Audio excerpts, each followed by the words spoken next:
یو طالب و یو خان ورته وایي داسې خانک شانون بېدینه طالبه سلام دې وانه چو په ما باندې تېر شو او دغه یې تا ته خبره ده ته زه څوک یم بس هغه طالب هم ورته راپرنټ شو وایي څوک یې وایي د متیازو د ځای نه 2 ځلې راوتې برابر یې زه څوک یم هما سلام نه اچوي خلک وایي سلام علیکم ته واچوه کنه ورته وایي هغه ورته یې 2 ځلې د متیازو د ځای نه راوتې یو ځل چې پلار دې واده وکړو نو د هغه د متیازو ځای نه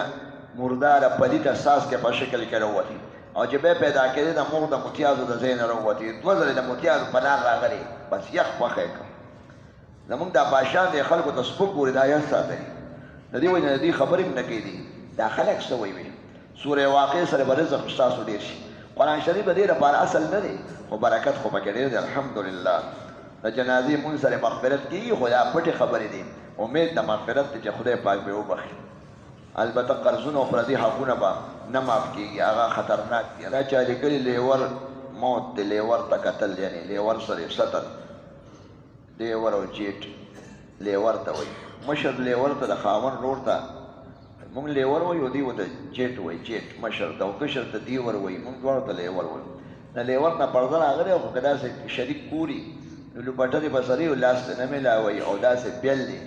ازادي ورسره نه کوي او بیل دی نه کښېني چې څوک نه کور کې بیا د چینې نه پاتې کېږي او که د ګڼې کوري بعضې پخواني کورونه و ګڼې هلته به ماما او دی خوا 3 رونه هغه دی کې کمره او داسې ستر او ځان دی غوږ او مخ ته پټوي او لرې نه سلام ګوري شي چې خدمت کوي او احتیاط به ډېر کوي بیا خلوت به نه کوي لیور سره خطرناک دی موت دی مطلب دا چې هلاکت دی یعنی ښځه خو انفعالي ماده پکې ډېرې زر بدلېږي نیکېږي هم زر او بدلېږي هم زر ستر ښه دی زما ورور سالانه عشر ورکوي د وړو غلې په شکل کې او عشر غلې وړو په شکل کې ورکولی شي د پیسو په شکل کې هم ورکولی شي صورت کهف او صورت واقعه اهمیت لري صورت کهف تاسو وایئ د فتنو د دجال او د دجالي انسانان شیطاني خلک او دا فتنې چې د بېدینۍ په نوم راځي رنګارنګ الله پاک به تاسو ساتي څونه دنیا کې ټیمپټیشن دی او څونه فتنې دی دجال به وروستو ښکاره کېږي او دا واړه دجالان او د هغه چمچې خو ډېرې دي اوس مسلمانان ولې بورخه په سر یې ته یې څه کوې بورخه یې خپلې خوښې ځای پرېږده خپل پرې دغه وته ولې دا ټي وي نه ګوري خواجه سره غم مسلې دی او د ښځو د خپلو ښځو غم وکړئ زمونږ شیخ صاحب وایي زمونږ د زنانو غم مه کوئ چې امریکا او یورپ ته وایي چې دې زنانو باندې ظلم دی ظلم خپلې ښځې خپل تاسو ظلمونه وګورئ واده یې ختم شو رشتې یې ختم شي پاکې جینکې او پاک هلکان پکې رشته نه پخوا نه و نو اوس به پکې شي هغې وایي چې دا خلک هم داسې شي او دا غټ غټ فوټوان یې په دې ګوره قبرستان کې لګوري د ډمانو هلک او پردی سړی به ناست دي دغه شان یعنی موږ خو خراب یو چې دا مسلمانان خراب کو او د سترګو بدکاران یې کو چې برکت ته پورته شي دا به شیطاني خلک دي شیطاني کارونه یې خوښ دي په ټولو ملکونو باندې هغه په زور راولي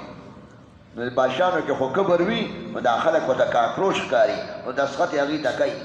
راولې NGOs جوړه کې ستر باندې خیر دي ګرځي دي دونه پیسې راکړې دا قانون به منظور کړو دونه د عوام ورته د کاکروچ په شان ښکاري دا د کبر نښه ده یعنې دې کې دومره کبر دی چې دوی د خلکو قوم په جمهوریت او په مشوره باندې عمل هم نه کوي دوی وایي چې زه بس زه خو یم داسې یم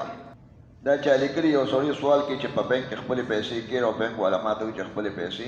واپس به درکوم کېر نو څنګه سود درکوي که دا پیسې به درکوي چې دومره کېره خو سود دی امانت په شکل کې ایښودی شي او که سود راغلي به غریبانانو له ورکړي چې دی ولې دی په څه حساب پیسې درکوي که قرضو باندې سود درکوي په امانت دا خو سود دی